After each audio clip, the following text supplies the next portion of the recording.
Bonjour et bienvenue dans cette capsule qui concerne la représentation graphique d'une fonction en escalier.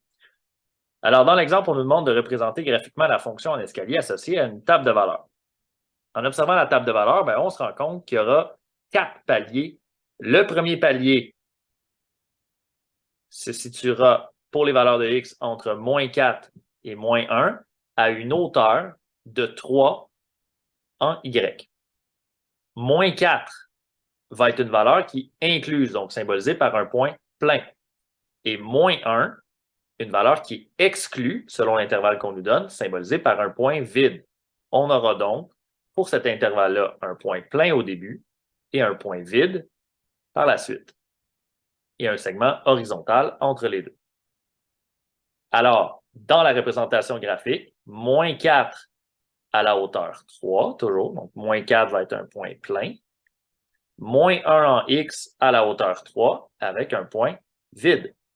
Et on a un segment horizontal entre ces deux valeurs, donc qui symbolise toutes les valeurs comprises entre moins 4 et moins 1 étant exclu. Le deuxième palier de la fonction va de moins 1 à 1 en x à la hauteur moins 2 en y.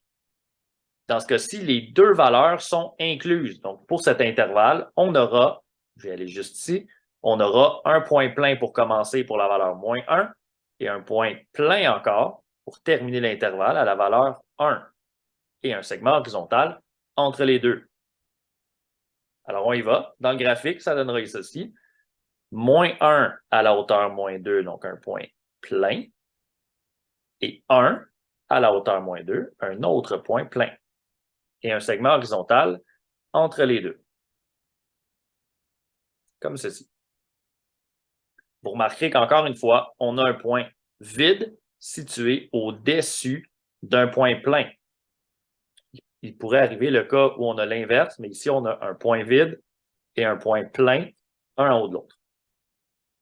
Le troisième palier va de la valeur 1 à 3 en x à la hauteur 1.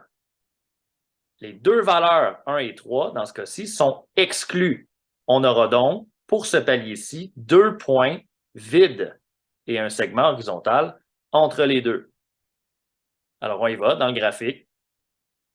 On a deux points vides à la hauteur 1. Donc, 1 ici, 3 ici, et un segment horizontal entre les deux. Comme ceci. En reste seulement un, donc de 3 à l'infini. Donc l'infini, ce qui veut dire qu'il n'y aura pas de point pour finir le segment. De 3 à l'infini à la hauteur moins 2. À la hauteur moins 2, 3 est une valeur incluse. Et on ne place pas de point à la fin de ce segment puisque on considère l'infini ici. Donc 3 à l'infini à la hauteur moins 2. Voilà, c'est ce qui complète la capsule.